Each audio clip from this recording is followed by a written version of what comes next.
In the vast expanse of space where stars are born and galaxies dance their timeless waltz, there was one who had been cast out. Her name was Lyra, and she belonged to the Kaylee, a species renowned throughout the cosmos for their ethereal beauty and advanced technologies. The Kaylee lived on Arion, a planet whose glittering cities could be seen twinkling even from neighboring star systems. Lyra, however, found herself plunging through the cold, dark void of space, confined within a small metallic pod that was her prison and her only lifeline. The High Council of Arion had deemed her too curious, too reckless with the forbidden technologies that she loved to tinker with. Her experiments, though brilliant, threatened the delicate balance of their power. As punishment, she was exiled to a distant and primitive planet known as Earth. The pod rattled violently as it entered Earth's atmosphere, flames engulfing it as it hurtled towards the ground. Lyra braced herself, her heart pounding, not just from fear, but also a strange, bubbling excitement. Exile might be her punishment, but it also freed her from the constraints of her society. The pod crashed in the dense woods of a region humans called the Pacific Northwest. The impact threw Lyra against the straps that held her, knocking the breath out of her. When the tremor subsided, she unclasped her harness and pushed the hatch open. Earth's atmosphere greeted her, fresh, vibrant, and teeming with life unlike the recycled air of Arion. Lyra stepped out, her feet touching the soft, damp earth.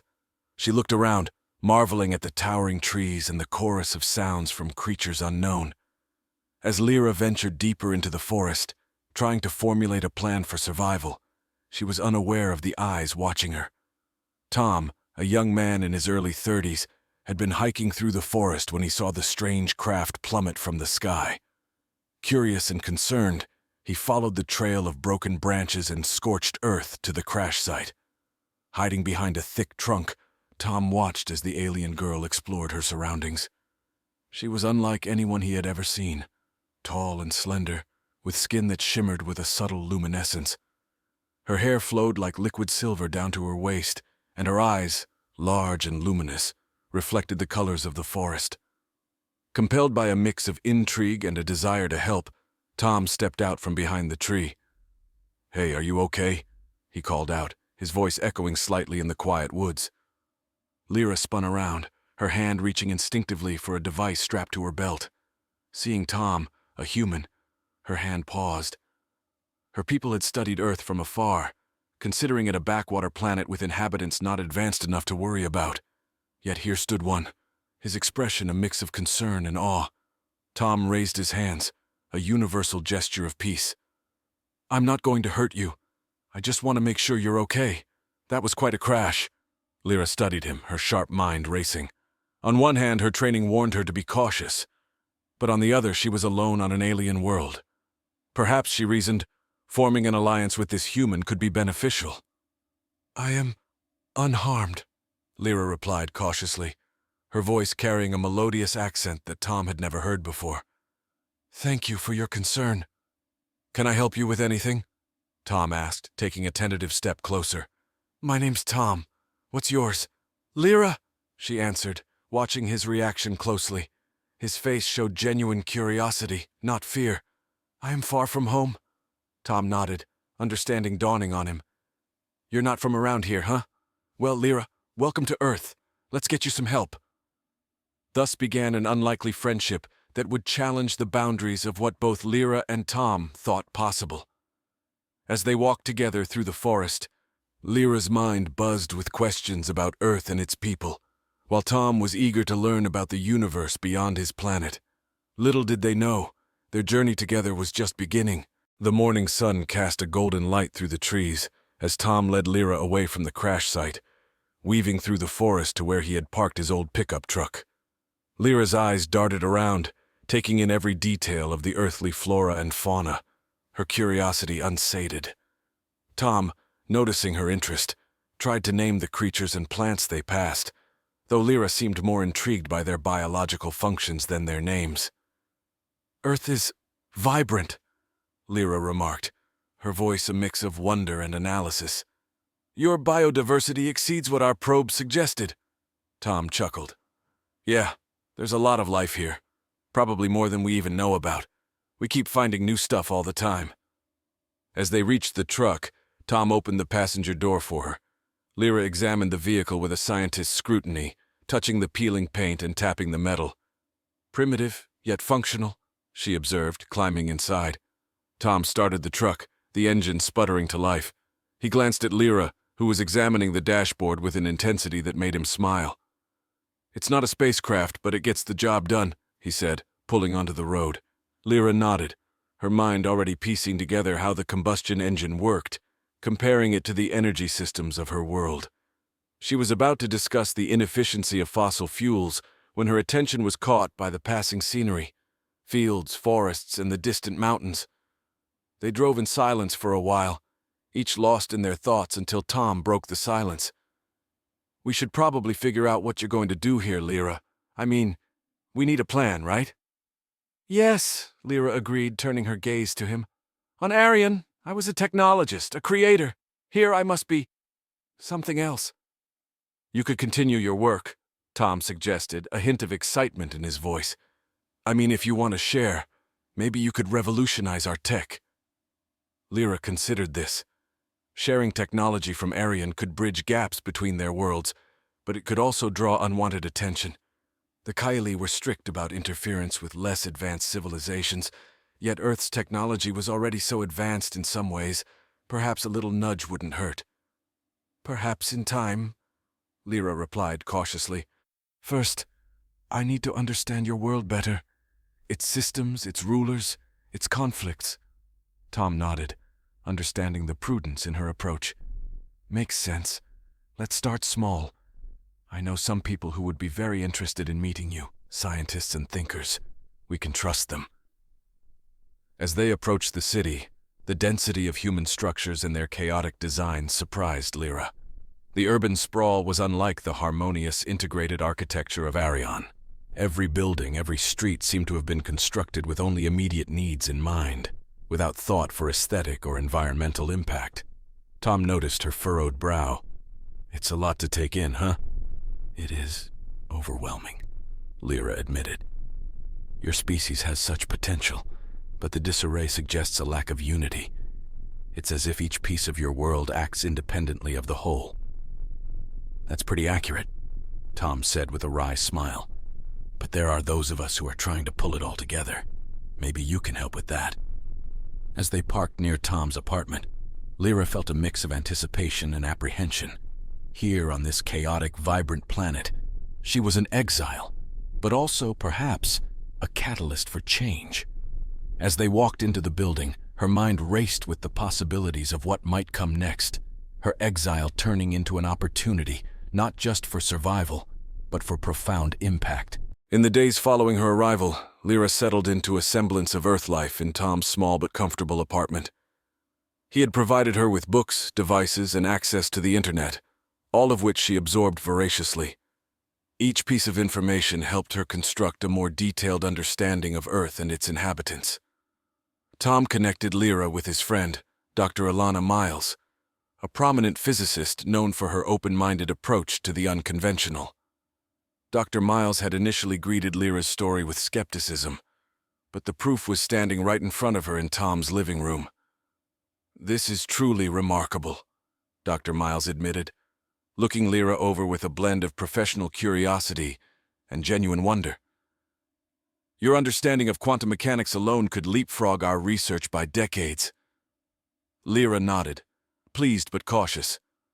"I am willing to share knowledge, but it must be done responsibly. We cannot disrupt the natural development of your technology too abruptly." Dr. Miles agreed, and they began a careful exchange of information.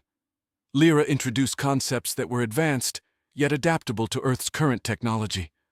Together, they explored potential collaborations that ranged from energy conservation to medical advancements. Meanwhile, Lyra's presence on Earth began to ripple outward. Tom had been discreet, but news of a mysterious collaborator in Dr. Miles's lab started to circulate in the scientific community. Speculations abounded, and it wasn't long before a few keen journalists started piecing together something extraordinary. One evening, as Lyra and Tom discussed the day's events, there was a knock at the door.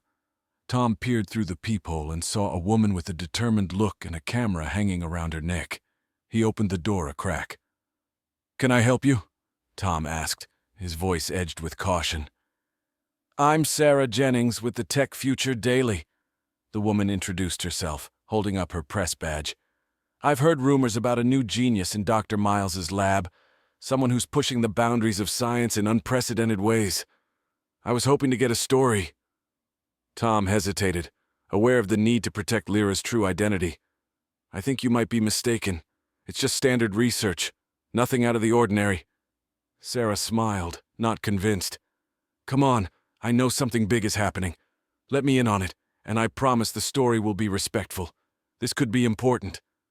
Lyra, who had been listening from the other room, stepped forward. She understood the power of media and its risks, but saw an opportunity to control the narrative before wilder rumors undermined their work. "Let her in, Tom," Lyra said calmly. "It is time we managed the story on our terms." With Sarah in the apartment, Lyra and Tom explained as much as they deemed safe. They presented Lyra as a prodigious thinker from a distant land, sidestepping the more unbelievable elements of her origin. Sarah listened intently, her journalist instincts tingling with the magnitude of the story. "This is incredible," she murmured, scribbling notes furiously. "Lyra, your insights could change the world." As the interview concluded, Sarah promised to write a thoughtful piece that focused on the science, not the scientist's background. Lyra felt a cautious relief, hoping their decision would foster a supportive rather than fearful public response. After Sarah left, Lyra looked at Tom, her expression contemplative. "We are weaving a new tapestry here, Tom, intertwining your world and mine in subtle ways." Tom nodded, feeling the weight of their choices. "We're in this together, Lyra. Let's make sure it's for the better." As they prepared for the potential outcomes of the article, Lyra continued her work with Dr. Miles, determined to leave a positive mark on this world that was now her home. As Sarah Jennings' article hit the digital waves, it sparked an intellectual firestorm.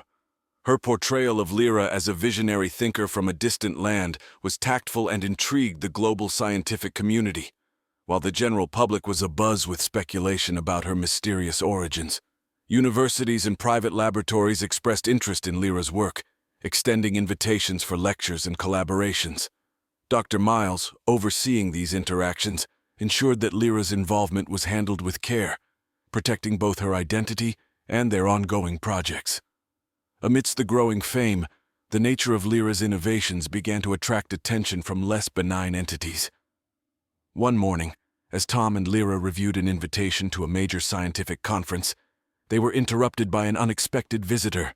A man in a sleek, dark suit stood at their door, his presence imposing. "Good morning.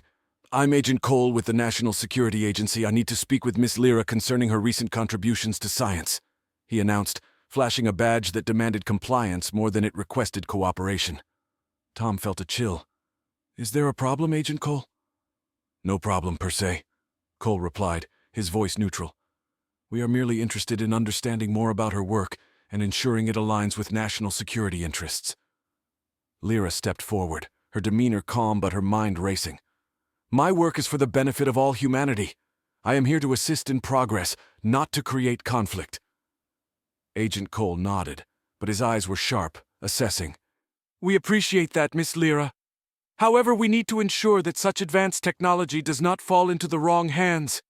A meeting with our directors will be most beneficial." Realizing the delicacy of their situation, Lyra agreed to meet with the NSA, but only in the presence of Dr. Miles and with Tom by her side.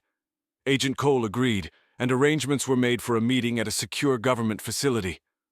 The day of the meeting, Lyra and her companions were escorted into a stark, modern conference room where several high-ranking officials awaited. The discussion was cordial but intense, as government experts questioned Lyra on the specifics of her technologies and her intentions on Earth. Lyra handled their questions with poise, explaining her desire to promote sustainable advancement without tipping the balance of global power. Her answers seemed to satisfy most of the officials, but there was an undercurrent of unease. The implications of her knowledge were vast, possibly unsettling the established order. As they left the meeting, Dr. Miles whispered to her, "You handled that well, but be cautious. The more influential you become, the more you'll be under scrutiny." The following weeks were a whirlwind of public engagements and private research sessions. Lyra's influence continued to grow, weaving her deeper into the fabric of Earth's scientific community. Yet the greater her impact, the more she felt the invisible eyes of the world upon her. One evening, as Tom and Lyra enjoyed a rare moment of quiet on the balcony of his apartment, they discussed the path forward. "You're changing this world, Lyra," Tom said, pride mixed with concern in his voice. Lyra looked out at the city lights, her thoughts drifting to Arian. "I am changing too. Each day here teaches me more about humanity, your resilience, your chaos, and your potential." Tom took her hand, his touch grounding. "Just remember, you're not alone in this. We'll face whatever comes together." As the city hummed below, Lyra felt a profound connection to this bustling world. Her mission was no longer just about survival or exile. It was about integration and making a meaningful difference. Yet the road ahead promised challenges, as Earth dealt with the repercussions of her revelations. The balance between public adulation and governmental scrutiny that Lyra experienced began to shift subtly. While academic circles celebrated her contributions, the shadows of bureaucratic watchfulness grew longer. This tension manifested one afternoon as Lyra and Dr. Miles discussed a new energy project in the lab, a project that promised to reduce reliance on fossil fuels by significant margins. "We're on the brink of something revolutionary," Dr. Miles said, her eyes alight with the thrill of potential breakthroughs. "Your understanding of quantum flux could literally change the world's energy landscape." Lyra nodded, her expression somber. "We must proceed carefully, Alana. The implications of this technology are vast. It can do much good, but in the wrong hands." Her voice trailed off as she thought of the probing questions from the NSA officials. It was clear that every step forward in her earthly collaborations now required navigation through a minefield of political and security implications. The very next day, their concerns were validated. During a routine data review session, an alarm tripped in their secure server room. Someone had attempted an unauthorized access to their research files. The intrusion was expertly thwarted by security protocols Lyra had insisted on, but the message was clear. Their work had attracted the interest of not only global powers, but possibly other, less official entities. Corporate espionage or something more sinister? Dr. Miles pondered aloud as they reviewed the security logs with Tom. "It's hard to say," Tom replied, frowning, "but it means we have to tighten our security, both digital and physical." Taking no chances, they increased their precautions, implementing more stringent security measures and conducting their most sensitive discussions in environments secured against eavesdropping. Despite these challenges, Lyra's integration into society deepened. She participated in public panels, discussing not only her technological advancements, but also advocating for ethical considerations in science. Her unique perspective as an outsider looking in gave her views a weight that resonated with many, further boosting her influence. However, with increased visibility came increased risk. One evening, as she and Tom left a lecture hall where Lyra had delivered a stirring talk on the future of interstellar cooperation, they were accosted by a group of protesters. The protesters shouted accusations, labeling her an interloper who sought to undermine Earth's traditions and sovereignty. Tom stepped protectively in front of Lyra, trying to shield her from the worst of the vitriol, but she gently moved him aside. Facing the crowd calmly, Lyra spoke with a clear, strong voice. "I am here not to conquer or to dictate, but to share knowledge that could benefit us all," she declared. "I understand your fears, for they are not unlike the concerns my own people express about the unknown. But fear must not be a barrier to progress." Her words, sincere and heartfelt, seemed to diffuse some of the tension in the crowd. A few listeners nodded, their expressions softening, but others remained wary, unconvinced.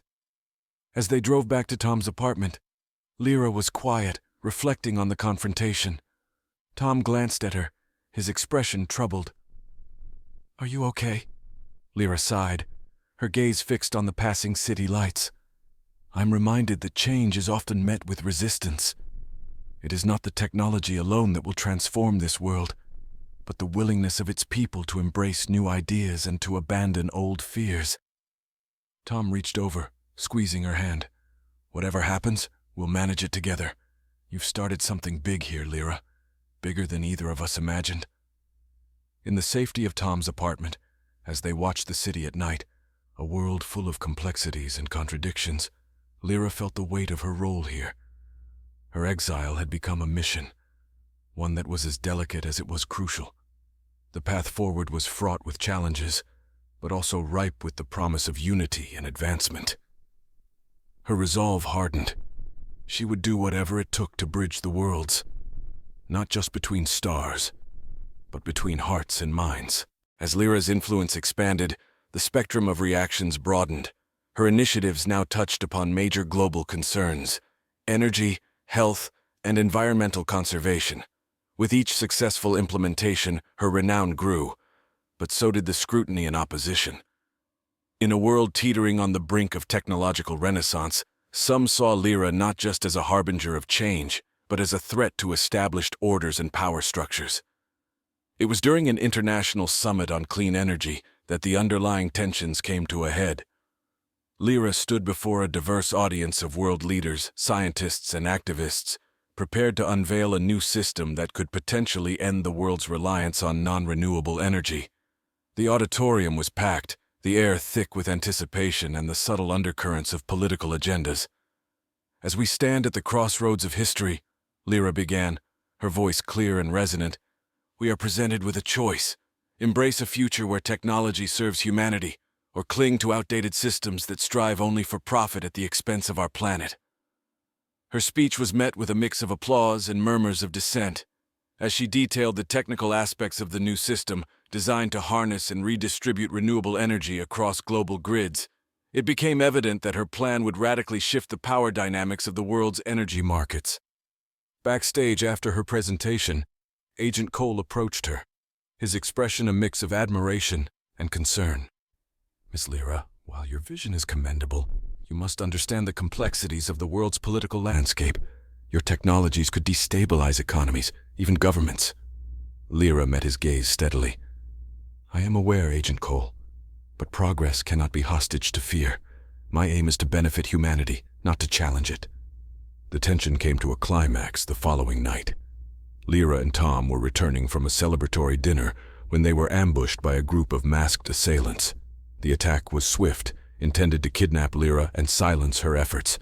Tom fought fiercely to protect her, and in the chaos, Lyra unleashed a defensive technology she had kept hidden, a non-lethal but powerful deterrent.